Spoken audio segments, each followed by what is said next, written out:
말씀 증거하겠습니다. 1517년 10월 31일은 루터가 비텐베르크 성당에다가 95개조 반박문을 붙인 날입니다. 그래서 10월 28일은 종교개혁 주일로 우리가 지키게 됩니다. 작년이 이제 종교개혁 500주년이고 올해가 501주년입니다. 특별히 오늘 이 말씀을 통해서 종교개혁자들이 외쳤던 다섯 번째 기치인 오직 하나님께 영광이라는 것이 무엇인지를 함께 말씀 가운데 생각해 보려고 합니다. 먼저 말씀을 전해드리기 전에 평상시 듣던 설교랑 조금 틀리고 조금 어려우실 겁니다. 잘 생각하시면서 말씀 가운데 함께 은혜 받았으면 좋겠습니다. 최근에 읽었던 음악에 관련된, 음악사에 관련된 책 가운데 한 가지 책을 읽은 적이 있습니다. 그 책에 보면 이런 질문이 있습니다. 한번 생각해 보시죠. 인간이 만든 그 어떤 음악 가운데 이 곡은 역사에서 가장 위대한 음악으로 남을 것이다. 그렇게 이 곡에 대해서 설명해 놓은 게 있습니다. 이 곡이 어떤 곡인지 아시겠습니까? 인간이 만든 음악 가운데 이 곡은 역사에서 가장 위대한 역사 음악으로 남을 것이다. 핸델의 메시아에 대한 곡의 평가입니다. 핸델이 메시아를 당시에 기록할 당시에, 작곡할 당시에 이 한 가지 일화가 있습니다. 그는 1741년에 이 개인적인 어려움 때문에 음악을 그만두려 했습니다. 작곡을 그만두려 했습니다. 그런데 더블린의 한 행사에서 자선단체에서 우리가 음악을 공연해 줬으면 좋겠다라고 정중하게 부탁을 했습니다. 그래서 핸델은 마지못해 그렇게 수락하고 24일 동안 식음을 전폐하고 한 방에 골방에 맞춰서 음악을 작곡을 연주했습니다. 그리고 24일 만에 오라토리오를 완성하게 됩니다. 그때 종이 음식을 갖다 주면서 핸델이 눈물을 흘리는 것을 보게 됩니다. 그랬더니 핸델이 이렇게 이야기를 합니다. 내 눈으로 천국의 모든 것과 하나님의 위대한 영광을 보았다라고 이야기하면서 정말 감격해하면서 우리가 아는 핸델의 할렐루야의 이 코러스 부분을 완성했답니다. 그래서 핸델은 그의 모든 곡 작곡하는 데다가 SDG라는 영어 약자를 써놨습니다. 그 약자 이름 뭐냐면 Soli Deo Gloria, 오직 하나님께 영광이라고 자기의 이 명시를 했습니다. 종교개혁자들은 이 오직 하나님께 영광을 그의 인생의 신앙의 모토로 삼았습니다. 종교개혁자는 크게 5개를 외쳤습니다. 오직 성경, 오직 믿음, 그리고 오직 은혜, 그리고 오직 그리스도, 그리고 이 모든 것들이 융합되어 있는 오직 하나님께 영광이라는 것을 외쳤습니다. 그리고 그들이 가장 많이 하나님의 영광을 말할 때 인용했던 성경 구절이 바로 우리가 읽었던 로마서 11장 36절의 말씀입니다. 우리 36절 말씀을 한번 보시죠. 제가 읽어드리겠습니다. 만물이 주에게서 나오고 주로 말미암고 주에게로 돌아갑니다. 그에게 영광이 세세토록 있을지어다. 아멘. 종교개혁자들이 오직 하나님께 영광을 이야기할 때 로마서 11장 36절의 말씀을 많이 낭독했고 많이 애독했습니다. 그런데 우리가 특별히 로마서 11장 36절의 말씀이 로마서 전체에서 어떤 위치에 놓여 있는지를 한번 생각해 볼 필요가 있습니다. 우리가 아는 것처럼 로마서는 사도 바울이 로마 교회의 성도들에게 편지 쓴 내용이 로마서입니다. 그리고 로마서의 핵심 내용이 뭐냐면 하나님의 구원의 진리를 모르는 그 로마 교회 성도들에게 구원의 진리가 무엇인지를 그들에게 차근차근 설명해 놓은 것이 로마서의 내용입니다. 그래서 로마서는 총 16장으로 기록되어 있는데 1장부터 11장의 내용은 교리적인 부분입니다. 하나님의 구원과 그 계획들이 어떻게 이 땅 가운데 이루어졌는지를 구원의 계획에 대한 것들을 교리적으로 설명하고 12장부터 16장까지는 실천적인 부분, 하나님의 백성으로서 구원받은 백성으로서 이 땅 가운데 어떻게 살아갈 것인지에 대해서 설명해 놓고 있습니다. 결국 이 사도 바울은 로마서를 통해서 이방인과 유대인을 향한 하나님의 구원의 계획이 어떠한지를 하나하나 논리적으로 설명해 놓고 있습니다. 그래서 로마서를 읽어보면 로마서 1장에 보면 이방인들 모두가 하나님 앞에 죄인이다. 2장에서는 유대인 또한 하나님 앞에 죄인이다. 그리고 로마서 3장에 접어들면서 사도 바울은 이렇게 말합니다. 모든 사람이 하나님 앞에 죄인이었다라고 이야기합니다. 그것이 로마서 3장 9절로 10절의 말씀입니다. 3장 9절로 10절의 말씀 우리 같이 한번 읽겠습니다. 그러면 어떠하냐? 우리는 나으냐? 결코 아니라 유대인이나 헬라인이나 다 죄 아래에 있다다. 이미 선언하였느니라. 기록된 바 의인은 없나니 하나도 없다. 즉 모든 인류가 하나님 앞에 죄인이었다라고 성경은 이야기하고 있습니다. 즉 이방인이든 유대인이든 모두가 하나님 앞에 진노의 대상이었다. 그것을 이 로마서 3장에서 이야기합니다. 그러면서 3장 말미에 무엇을 얘기하냐? 믿음으로 말미암아 우리가 구원을 받게 된다라고 말하면서 사도 바울은 로마서 4장부터 믿음의 대표자인 이 아브라함을 통해 아브라함이 구원받은 것은 믿음으로 말미암아 구원받았다는 것을 로마서 4장에서 설명해 주고 있습니다. 그리고 5장부터 6장까지 믿음으로 말미암는 구원이 무엇인지를 차근차근 설명해 주고 있습니다. 그러면서 9장부터 11장까지는 사도 바울은 이스라엘 향한 하나님의 계획이 어떠한지를 설명하면서 이 11장의 모든 내용들을 통해서 하나님의 구원의 계획이 이 땅 가운데 어떻게 이루어질지를 설명하면서 오늘 이 마지막 11장 교리적인 부분의 마지막 결론부의 이 11장 33절과 36절의 말씀을 우리에게 강조해 주고 있습니다. 결국 이 사도 바울 로마서 11장 33절과 36절의 말씀을 통해 하나님의 주권적인 구원 사역이 이 땅 가운데 어떻게 이루어지는지를 결론 내리는 장면이 바로 11장 33절로 36절의 말씀입니다. 우리 전체 말씀을 다시 한 번만 더 읽어보겠습니다. 로마서 11장 33절부터 36절 말씀 깨집니다. 깊도다 하나님의 지혜와 지식의 풍성함이요 그의 판단은 헤아리지 못할 것이며 그의 길은 찾지 못할 것이로다. 누가 주의 마음을 알았느냐? 누가 그의 모사가 되었느냐? 누가 주께 먼저 드려서 갚으심을 받겠느냐? 이는 만물이 주에게서 나오고 말미암고 주에게로 돌아감이라. 그에게 영광이 세세에 있을지어다. 아멘. 아멘. 사도 바울은 이 교리적인 내용을 마무리하면서 두 가지를 이야기합니다. 33절과 34절에 보면 하나님의 전지하심, 하나님이 모든 것을 다 알고 계신다라는 것을 이야기합니다. 그의 계획과 그의 섭리와 그의 모든 것들 가운데 하나님이 세상의 모든 것들을 다 알고 계신다라고 설명해 주고 있습니다. 여러분 한번 생각해 보십시오. 10을 아는 학생에게 만이라는 숫자를 설명할 수 있을까요? 없습니다. 마찬가지로 하나님의 그 무궁무진한 그 지혜와 지식을 우리는 다 헤아릴 수 없습니다. 그래서 오늘 33절과 34절에 보면 그의 판단은 헤아리지 못한다라고 성경은 말합니다. 즉 하나님의 전지하심에 대해서 설명하고 있습니다. 그러면서 사도 바울은 35절과 36절에 뭐하냐면 하나님의 전능하심에 대해서 이야기합니다. 하나님이 모든 것을 다 알고 계시다면 또한 동시에 하나님은 모든 것을 다 하실 수 있다라고 성경은 우리에게 말씀해 주고 있습니다. 왜냐하면 하나님께서 모든 것을 다 지으셨기 때문에 만물이 그에게서 나오고 그로 말미암아 이루어져 있기 때문에 모든 소유권이 하나님께 있기 때문에 하나님은 그 모든 일들을 행하실 수 있다라고 성경은 우리에게 말씀해 주고 있습니다. 즉 사도 바울은 로마서 이 11장의 결론부를 지으면서 하나님의 구원의 섭리, 하나님의 인도하심, 보호하심이 이 세상 그 어떤 것보다 가장 완벽하다는 것을 이야기하기 위해서 하나님의 전지하심과 하나님의 전능하심에 대해서 설명하고 있습니다. 그러면서 이제 우리가 주목해야 될 구절이 바로 36절의 말씀입니다. 우리 36절 말씀을 같이 한번 읽겠습니다. 이는 만물이 주에게서 나오고 주로 말미암고 주에게로 돌아갑니다. 그에게 영광이 세세에 있을지어다. 아멘. 모든 만물이 하나님의 것이다. 하나님의 것이다. 그리고 그 만물이 존재하는 목적이 무엇이냐고 묻을 때 오늘 이 사도 바울은 성경을 통해 우리에게 하나님의 영광을 위해 존재한다라고 36절의 말씀을 통해 우리에게 말씀해 주고 있습니다. 여기서 우리가 먼저 붙잡아야 할 중요한 한 가지가 진리 있습니다. 그것은 하나님께서 이 모든 천지 만물을 창조하셨다는 사실입니다. 그리고 그 창조의 목적은 무엇이냐? 바로 하나님의 영광을 위해 하나님 우리를 창조하셨다라고 성경은 우리에게 말씀해 주고 있습니다. 그럼 성도 여러분 한번 생각해 보죠. 하나님이 천지 만물을 만드셨습니다. 그러면 하나님이 왜 이 천지 만물을 만드셨을까요? 어떤 사람은 이렇게 얘기합니다. 하나님께서 1일부터 6일 동안 천지 만물을 만드시고 마지막 날에 사람을 창조하심으로 이 모든 것들을 누리게 하시기 위해 하나님이 천지를 지었다라고 말합니다. 또 다른 이는 이렇게 말합니다. 하나님이 외로워서 쓸쓸해서 고독해서 인간을 만들고 인간에 거주하기 위해서 하나님이 우리를 만드셨다라고 그렇게 이야기하는 사람들도 있습니다. 그러나 오늘 성경이 말하는 것은 하나님께서 천지를 창조하신 목적인 외로워서도 아니고 쓸쓸해서도 아니고 하나님의 영광을 위해 이 땅의 모든 것들을 창조했다라고 성경은 우리에게 말씀해 주고 있습니다. 조나단 에드워즈라는 사람이 천지 창조의 목적이라는 책에서 말하고 싶은 핵심 논지가 바로 이겁니다. 하나님이 왜 천지를 창조하셨는가? 천지를 창조하신 목적이 도대체 무엇인가? 그리고 그 천지를 창조하신 그 하나님께서 왜 이 땅 가운데 우리를 존재하게 하시는 그 목적이 무엇인가라는 겁니다. 그 책의 대답은 이렇습니다. 하나님이 어떤 부족함이 있어서도 아니고 외로워서도 아니고 쓸쓸해서도 아니라 하나님은 홀로 영광 받으시기 위해 천지를 창조하셨다라고 성경은 우리에게 말씀해 주고 있습니다.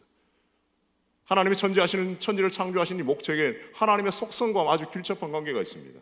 하나님은 스스로를 자기를 드러내는 것을 기뻐하십니다. 그리고 그 드러내심을 통해 하나님은 홀로 영광 받으시기를 원하시기 때문에 하나님은 천지를 창조하셨습니다. 그러면 한번 생각해 보십시오. 우리가 하나님을 어떻게 알 수 있을까요? 하나님을 어떻게 알 수 있을까요? 여러분 하나님을 어떻게 알아가십니까? 우리가 하나님을 알아가는 것은 하나님의 말씀인 이 성경을 통해 하나님이 어떤 분인지를 알게 깨닫고 믿게 되는 겁니다. 하나님께서 스스로 내가 이런 분이다, 이런 존재다라는 것을 드러내시기 때문에 우리는 하나님이 어떤 분인지를 아는 겁니다. 성경을 흔히 신학자들은 특별 계시라고 말합니다. 하나님께서 내가 어떤 존재라는 것을 이 세상 가운데 드러내 보이는 것을 하나님은 즐겨 하신다라는 겁니다. 즉 하나님께서 스스로를 드러내셨기 때문에 우리는 하나님이 어떤 분인지를 아는 겁니다. 하나님이 말씀을 통해 우리에게 하나님의 존재와 하나님의 성품과 하나님이 하시는 그 일들이 무엇인지를 말씀해 주시고 드러내시기 때문에 우리는 하나님이 어떤 분인지를 알고 깨닫고 믿게 되는 겁니다. 마찬가지로 하나님이 천지를 창조하신 목적과 이유도 마찬가지입니다. 하나님은 자기 스스로를 드러내기를 원하셨습니다. 성경에 보면 하나님의 성품에 대해서 스스로를 드러내는 것에 대해서 성경은 곳곳에 우리에게 말씀해 주고 있습니다. 예를 들면 시편 8편 1절에 보면 성경은 이렇게 말씀해 주고 있습니다. 제가 읽어드리겠습니다. 여호와 우리 주여, 주의 이름이 온 땅에 그리 어찌 아름다운지요, 주의 영광을 하늘 위에 두셨나이다라고 성경은 말합니다. 하나님께서 천지 만물 가운데 하나님의 영광을 드러낸다라고 성경은 말씀합니다. 시편 19편 1절 말씀에도 이렇게 성경은 우리에게 말씀해 주고 있습니다. 하늘이 하나님의 영광을 선포하고 궁창이 그의 손으로 하신 일들을 나타낸다. 하늘이 하나님의 영광을 선포한다라고 말합니다. 로마서 1장 20절에 보면 가장 명백하게 이렇게 성경은 말씀해 주고 있습니다. 창세로부터 그의 보이지 아니하는 것들, 그의 영원하신 능력과 신성이 그가 만드신 만물에 보여 알려졌느니 그러므로 그들이 핑계하지 못할 것이다. 즉 하나님은 자신이 천지를 지을 때에 피조물들 가운데 하나님이 자기 스스로를 드러내 보이셨다라고 성경은 말씀해 주고 있습니다. 자, 그럼 한번 생각해 보십시오. 하나님이 천지를 창조하신 목적이 하나님이 자기 스스로를 드러내기 위함이라면 하나님이 천지를 창조하신 목적이 무엇이냐? 성경은 하나님의 영광이라고 말합니다. 하나님이 스스로를 드러내기를 원하시는 것이 이유라면 하나님이 천지를 창조하신 목적은 바로 하나님의 영광이라고 우리에게 말씀해 주고 있습니다. 그러면 여기서 한번 생각해 보십시오. 누가 우리를 지으셨습니까? 어려우세요? 누가 우리를 만드셨습니까? 하나님이 만드셨습니다. 그러면 한번 생각해 보십시오. 하나님이 천지를 만드신 목적이 무엇이라고 말씀드렸습니까? 하나님의 영광입니다. 그 천지 속에 누구도 포함되어 있습니까? 우리 역시도 그 속에 포함되어 있습니다. 그러면 우리의 인생의 목적이 무엇이어야 할까요? 하나님의 영광입니다. 그래서 성경에 보면 하나님께서 하나님의 택한 백성들을 통해 영광 받기를 즐겨 하신다고 성경은 우리에게 말씀해 주고 있습니다. 예를 들어 이사야 43장 7절에 보면 이렇게 성경은 기록하고 있습니다. 무릇 내 이름으로 일컫는 자 곧 내가 내 영광을 위하여 창조한 자를 내게 오게 하라라고 성경은 말하고 있습니다. 하나님께서 애굽에서 이스라엘 백성들을 구원하신 이유에 대해서도 출애굽기 19장 5절과 6절의 말씀에 이렇게 성경은 우리에게 말씀해 주고 있습니다. 우리 같이 한번 읽겠습니다. 세계가 다 내게 속하였나니 너희가 내 말을 잘 듣고 내 언약을 지키며 너희는 열국 중에서 내 소유가 되고 너희가 내게 대하여 제사장 나라가 되며 거룩한 백성이 되니 하리라. 아멘. 하나님을 예배하는 제사장 나라가 되고 그분의 거룩한 백성으로 살아가는 것이 무엇이냐? 바로 하나님의 영광을 위해 사는 겁니다. 그래서 사도 바울은 고린도전서에서 우리에게 이렇게 말합니다. 무엇을 먹든지 무엇을 마시든지 다 하나님의 영광을 위해 하라라고 성경 우리에게 말하고 있습니다. 우리의 존재의 목적이 무엇이냐라고 했을 때 성경은 하나님의 영광이라고 말합니다. 우리가 신앙으로 고백하는 웨스트민스터 신앙 고백서 1문 가장 첫 번째 중요한 질문이 무엇이냐? 이렇게 질문하고 있습니다. 한번 생각해 보십시오. 사람의 제일된 목적이 무엇일까요? 우리가 존재하는 제1의 목적이 무엇일까요? 답은 이렇게 되어 있습니다. 사람이 존재하는 답은 이렇게 되어 있습니다. 한번 같이 읽겠습니다. 사람이 제일 되는 목적은 하나님을 영화롭게 하는 것과 영원토록 그를 즐거워하는 것입니다. 아멘. 우리가 왜 존재한다라고 말하고 있습니까?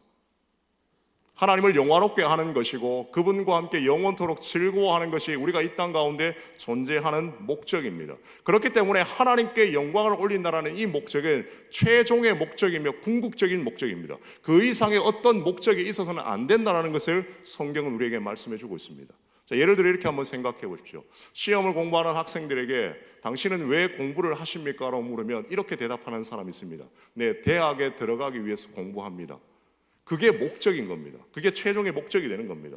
또 이렇게 말하는 사람도 있습니다. 왜 당신은 공무원 공부를 합니까? 네, 공무원이 되기 위해서요. 그럼 공무원이 되어서 뭐 하기를 원하십니까? 라고 물으면 그 공무원이 되어서 사회에 이바지하기 위해서 내가 공무원이 되려고 합니다. 그럼 그 사람의 인생의 목적이 무엇이죠? 공무원이 되는 게 목적이 아니라 궁극적으로는 사회에 이바지하기 위해서 공무원이 되려고 하는 것입니다. 그렇기 때문에 공무원이 된다는 것은 무엇이냐? 자기의 최종의 궁극적인 목적을 이루기 위한 수단에 되어진다는 것을 우리에게 말해주고 있습니다. 그러면 한번 생각해 보십시오. 인간의 존재, 궁극적인 목적, 최종의 목적이 하나님의 영광을 위해 사는 것이라면 이 땅 가운데 우리가 생각하는 그 모든 목적들은 결국에는 뭐에 초점을 맞춰야 될까요? 하나님의 영광에 초점을 맞춰야 되는 겁니다. 쉽게 말해 내가 인생에 돈을 많이 벌고 대학에 들어가고 좋은 데 취직하고 이 땅 가운데 사업이 번성하고 번창하는 그 모든 것들이 결국에는 우리의 인생의 최종 목적이 아니라 하나님께 영광을 올려드리기 위한 도구에 불과하다는 것을 우리는 잊지 말아야 합니다. 그러면 이렇게 반문하시는 분도 있습니다. 하나님의 영광이 내 인생의 목적이라면 나의 인생은 어떤 의미가 있느냐? 내 삶의 기쁨과 내 삶의 쾌락과 내 삶에 누리는 그 모든 즐거움은 아무 소용이 없지 않느냐라고 반문하시는 분이 있습니다.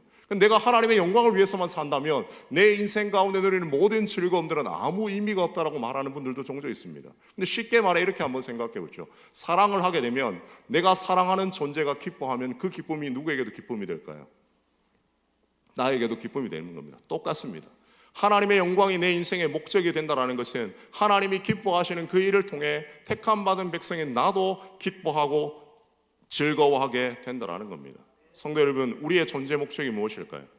좋은 대학에 들어가고 좋은 데 취직하고 이 땅 가운데 돈을 많이 벌고 돈을 많이 벌어서 이 땅 가운데 성공하는 것이 우리의 인생의 목적일까요?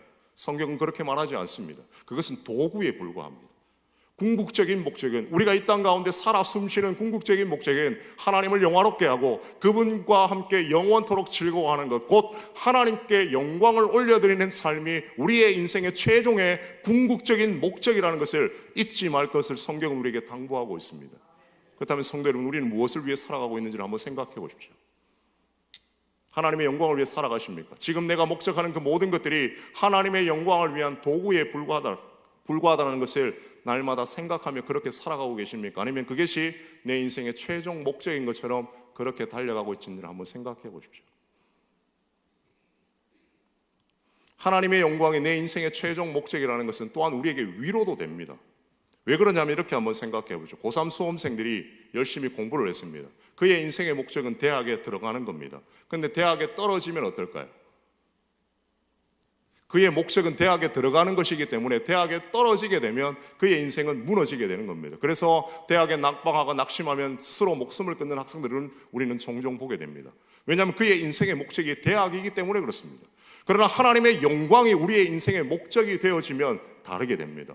왜냐하면 대학에 낙방하고 취직을 하지 못하고 사업에 실패한다 할지라도 그것은 도구에 불과하기 때문에 궁극적으로는 또 다른 길을 여시고 그걸 통해 하나님께 영광을 올려드리는 삶을 살 수 있기 때문에 하나님께 영광을 올려드리는 이 삶이 우리에겐 최종의 목적이 되고 또한 우리에게 위로와 소망이 된다는 것을 성경은 우리에게 말씀해 주고 있습니다. 성도 여러분, 우리의 인생 가운데 실패와 좌절과 낭망이 있을 때 우리가 기억해야 될 가장 큰 목적이 무엇인지를 한번 생각해 보십시오. 지금 내 코앞에 있는 것이 인생의 목적이 아니라 더 큰 원대한 하나님의 계획과 하나님의 목적이 있기 때문에 비록 지금의 목적이 좌절되고 꺾인다 할지라도 또 다른 길을 여서서 하나님은 궁극적으로 우리의 삶을 통해 하나님은 영광 받기를 원하십니다. 그렇다면 성도 여러분, 하나님의 영광을 위해 사는 게 도대체 무엇이냐라는 겁니다. 하나님의 영광 그렇게 이야기를 하는데 하나님의 영광이 도대체 무엇이냐는 겁니다. 하나님의 성품이 드러나는 것을 성경은 거룩이라고 표현합니다. 하나님의 성품이 드러나는 것을 성경은 거룩이라고 말합니다. 그리고 그 거룩이 온전하게 나타나는 것을 영광이라고 표현합니다. 가장 대표적인 성경 구절이 이사야 6장 2절로 3절의 말씀입니다. 이사야 6장 2절로 3절의 말씀 제가 읽어드리겠습니다. 스랍들이 모시고 섰는데 각기 6 날개가 있어 둘로는 자기의 얼굴을 가리고 둘로는 자기의 발을 가리고 둘로는 날며 서로 불러 이르되 거룩하다 거룩하다 거룩하다 만군의 여호와여 그의 영광이 온 땅에 충만하도다 하니라. 거룩하다 거룩하다 거룩하다 그의 영광이 만물 가운데 충만했다라고 성경은 말합니다. 결국 하나님께 영광 올려드리라는 말은 하나님의 성품과 하나님의 그 속성들이 스스로 잘 드러나게 되는 겁니다. 쉽게 말하면 하나님의 하나님 되심을 우리의 삶을 통해 잘 드러내는 것이 하나님께 영광 올려드리는 겁니다. 다시 말씀드리겠습니다. 하나님의 하나님 되심이 드러나는 것이 하나님의 영광이고, 그 하나님의 영광을 올려드린다는 말은 우리의 삶을 통해 하나님의 하나님 되심을 이 땅 가운데 드러내는 겁니다. 그렇기 때문에 교회에서만 온전히 기도하고 온전히 찬송하는 것만이 하나님께 영광을 올려드리는 것이 아니라 우리의 삶의 전 영역에서 하나님의 성품을 드러내고 하나님의 자비하심을 드러내고 하나님의 그 긍휼하심을 드러내는 삶이 바로 하나님께 영광 올려드리는 삶이라고 성경은 우리에게 말씀해 주고 있습니다. 성도 여러분, 우리의 인생의 목적이 나에게 집중되어 있는 것이 아니라 하나님의 영광을 위해서라고 성경은 우리에게 말씀해 주고 있습니다. 성경뿐만 아니라 우리가 신앙으로 고백하는 웨스트민스터 신앙 고백서도 우리의 삶의 목적이 무엇이냐고 물었을 때 하나님의 영광이라고 말합니다. 그러면 한번 생각해 보십시오. 신앙생활 할 때 어떤 사람들에게 이런 질문을 던집니다. 당신은 왜 신앙생활을 하십니까? 라고 물으면 여러분 뭐라고 대답할지 한번 스스로에게 물어보십시오. 만약 제가 여러분에게 여러분들은 왜 신앙생활을 하십니까? 라고 묻는다면 무엇이라고 대답하시겠습니까? 혹자는 이렇게 대답하시는 분도 있습니다. 행복해지기 위해서 합니다. 행복해지는 것이 내 인생의 목적입니다 라고 말합니다. 아주 그럴싸하게 들릴지 모릅니다. 그러나 성경은 그렇게 말하지 않습니다. 성경은 인간의 존재 목적, 우리의 삶의 목적은 나의 행복에 초점이 맞춰 있는 것이 아니라 하나님께 영광을 올려드리는 것이 인간의 존재의 목적이며 사람이 이 땅 가운데 살아가 숨쉬는 그 이유이며 목적이라고 성경은 우리에게 말씀하고 있습니다. 하이델베르크 일문에 보면 이런 질문이 있습니다. 당신의 유일한 위로가 무엇입니까? 당신의 유일한 위로가 무엇입니까? 라고 물었을 때 답은 이렇게 되어 있습니다. 사나 죽으나 내 몸과 영혼은 주님의 것입니다. 그것이 내 인생의 유일한 위로입니다라고 하이델베르크 요리문답은 우리에게 가르쳐주고 있습니다. 성도 여러분, 우리가 신앙생활하면서 착각까지는 착각 중에 하나가 뭐냐면 신앙생활의 모든 기준과 척도가 나에게 맞춰져 있습니다. 신앙생활의 모든 기준과 척도가 오직 내게만 초점 맞춰져 있습니다. 그래서 내가 싫으면 싫은 거고 내가 듣기 좋으면 듣기 좋은 겁니다. 그것이 마치 절대 진리처럼 맞추어져 있습니다. 하나님의 말씀을 들을 때도 마찬가지입니다. 하나님의 말씀이 아무리 은혜롭게 들리고 아무리 유익해도 그게 내 행복과 내 유익과 아무 연관이 없으면 그냥 그 말씀으로 그치게 되는 겁니다. 한 귀로 듣고 한 귀로 흘려버립니다. 왜 그럴까요? 신앙의 목적이 나에게 있기 때문에 그렇습니다. 신앙의 목적이 나의 행복과 나의 유익이기 때문에 내게 좋은 말씀은 듣고 내게 좋지 않은 말씀은 걸러버리는 겁니다. 왜? 신앙의 목적이 나의 행복과 나의 유익이기 때문에 그렇습니다. 그런데 성경은 그렇게 말하지 않습니다. 성경은 인간의 존재 목적을 얘기할 때 나의 행복과 나의 유익에 초점이 맞춰 있는 것이 아니라 하나님의 영광을 위해 우리는 이 땅 가운데 존재한다라고 성경은 우리에게 말씀해 주고 있습니다. 우리가 왜 구원받았습니까? 천국에 가서 영원토록 영생하고 잘 먹고 잘 사는 것이 하나님이 우리를 구원하신 목적일까요? 성경은 그렇게 말하지 않습니다. 인간의 구원하신 목적도 하나님의 영광을 위해 우리를 구원하셨다라고 성경은 우리에게 말씀해 주고 있습니다. 그러므로 구원받은 백성들은 나를 위해 사는 게 아니라 하나님의 영광을 위해 살아가야 하는 것입니다. 여러분 한번 생각해 보십시오. 우리가 교회 가운데 헌신하고 충성했던 그 모든 것들이 어떻게 이루어졌을까요? 하나님 우리에게 은혜를 주셨고 체력을 주셨고 영역을 주셨기 때문에 그 모든 일들을 감당한 겁니다. 그렇기 때문에 교회를 부흥시키는 것도 교회를 세우는 것도 한 영혼을 회개하는 그 모든 일들도 하나님의 능력을 통해 이루어지는 겁니다. 그리고 그걸 통해 하나님께 영광을 올려드리는 겁니다. 삶의 영적인 전쟁도 마찬가지입니다. 수없이 많은 영적인 전쟁 가운데 우리가 넘어지지 않고 붙잡힘되어야 된 것은 하나님께서 우리에게 피할 길을 주시기 때문에 매 순간 넘어지지 않고 하나님께서 우리를 인도해 주시기 때문에 그 영적인 전쟁 가운데 승리하게 되는 겁니다. 그러므로 신자된 우리의 삶의 목적은 나의 영광이 아니라 하나님의 영광입니다. 나의 영광이 아니라 하나님의 영광입니다. 그런데 종교개혁 당시에 로마 카톨릭은 그렇지 않았습니다. 그들은 하나님의 영광을 위해서 말한다라고 말하지만 하나님의 영광을 위해 살지 않았습니다. 그들은 성경을 통해 구원받는다라고 말하면서 성경과 똑같은 권위에 로마의 칙령이나 교황의 칙령을 똑같은 권위에 올려드립니다. 예수 그리스도로 말미암아 구원받는다라고 말하지 않고 그들은 성모 마리아나 성인들을 숭배함으로 말미암아 구원 얻을 수 있다라고 말합니다. 은혜로 말미암아 구원을 이루는 것이 아니라 그들은 선행과 공로를 통해 구원을 이룰 수 있다라고 말합니다. 이 모든 근저에는 사람이 구원에 일조할 수 있다라는 생각입니다. 그리고 그것을 통해 사람 자신도 영광받기를 원하는 마음이 그 근저에 깔려져 있습니다. 그래서 종교개혁자들이 외친 게 뭘까요? 오직입니다. 솔라, 오직.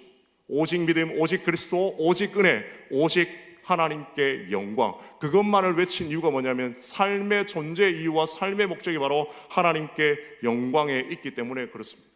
예수님의 삶을 한번 잘 생각해 보십시오. 예수님이 땅 가운데 삶을 사시면서 무엇을 위해 사셨느냐? 주님은 이렇게 말씀하셨습니다.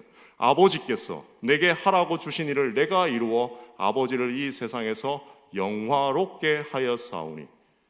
은혜와 믿음도 마찬가지입니다. 은혜와 믿음이 어디서 나옵니까? 하나님에게서 나옵니다. 은혜로 말미암아 믿음으로 말미암아 우리는 구원을 얻었습니다. 그 모든 것을 통해 하나님 우리에게 원하시는 게 뭘까요? 하나님의 영광을 위해 살 것을 성경은 우리에게 당부해 주고 있습니다. 그렇다면 성도 여러분, 우리가 하나님의 영광이 내 삶의 목적이고 하나님의 영광이 무엇인지를 깨달았다면 우리는 그 하나님의 영광을 위해서 어떻게 살아갈 수 있느냐 하는 것입니다. 그렇기 때문에 당연히 첫 번째 진리는 이런 겁니다. 하나님의 영광을 내가 가로채서는 안 되는 겁니다. 우리의 삶 가운데 모든 것들이 하나님이 내게 주신 것이라면 우리의 삶의 모든 중심에는 하나님께 포커스를 맞춰야 되고 하나님의 영광을 위해 살아가는 삶을 살 것을 우리에게 당부해 주고 있습니다. 하나님이 받으실 그 영광을 내가 가로채서는 안 되는 겁니다. 두 번째 진리는 우리의 삶에 적용할 수 있는 것은 하나님께 영광을 올려드리는 것을 너무 쉽게 생각해서는 안 된다는 겁니다. 간혹 우리는 이런 인터뷰를 볼 때가 있습니다. 모든 게 하나님 덕분입니다. 하나님께서 하셨습니다. 물론 그 신앙생활에 우리에게 유익된 말입니다. 그러나 약간의 방향을 잡을 필요가 있습니다. 여러분 한번 생각해 보십시오. 신앙 가운데 중요한 것은 무엇이냐면 무엇을 했느냐 안 했느냐가 아닙니다. 다시 말씀드리겠습니다. 신앙생활의 가장 중요한 것은 무엇을 했느냐, 무엇을 하지 않았냐가 아니라 오늘 이 성경에서 말하는 것처럼 우리의 삶을 통해 하나님이 드러났느냐, 드러나지 않았느냐가 우리의 삶의 가장 중요한 기준과 잣대입니다. 우리는 간혹 이런 착각을 합니다. 내가 높은 자리에 올라가고 돈을 많이 벌면 하나님이 영광 받으실 것이다. 그건 우리의 착각입니다. 왜냐하면 우리의 삶을 통해 하나님이 드러났느냐 드러나지 않느냐가 더 중요한 겁니다. 그렇기 때문에 비록 내가 말단의 자리에 있고 비록 내가 가난할지라도 우리의 삶을 통해 하나님은 영광 받으실 수 있다는 것을 우리는 잊지 말아야 합니다. 여러분 한번 생각해 보십시오. 높은 자리에 올랐습니다. 이 모든 게 하나님께서 하셨습니다라고 말하면서 뒷돈을 주고 부당한 방법으로 그 자리에 올랐다면 과연 그의 삶을 통해 하나님이 영광 받을 수 있을까요? 아닙니다. 그러므로 성도 여러분 잊지 마십시오. 가난해도 실패해도 대학에 진학하지 못하고 취업에 실패한다 할지라도 그것이 하나님의 영광을 가리거나 훼손시키는 게 아닙니다.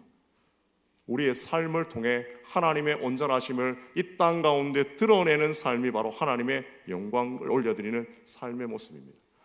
무엇을 이루었느냐, 무엇을 이룰 것이냐가 아니라 지금 내가 어떤 모습으로 하나님 앞에 삶을 살아가고 있느냐, 이것을 우리가 점검해 보아야 한다는 겁니다. 성도님 말씀을 정리하겠습니다. 오늘 성경은 우리에게 하나님께 영광 올리는 삶을 살 것을 우리에게 말씀해 주고 있습니다.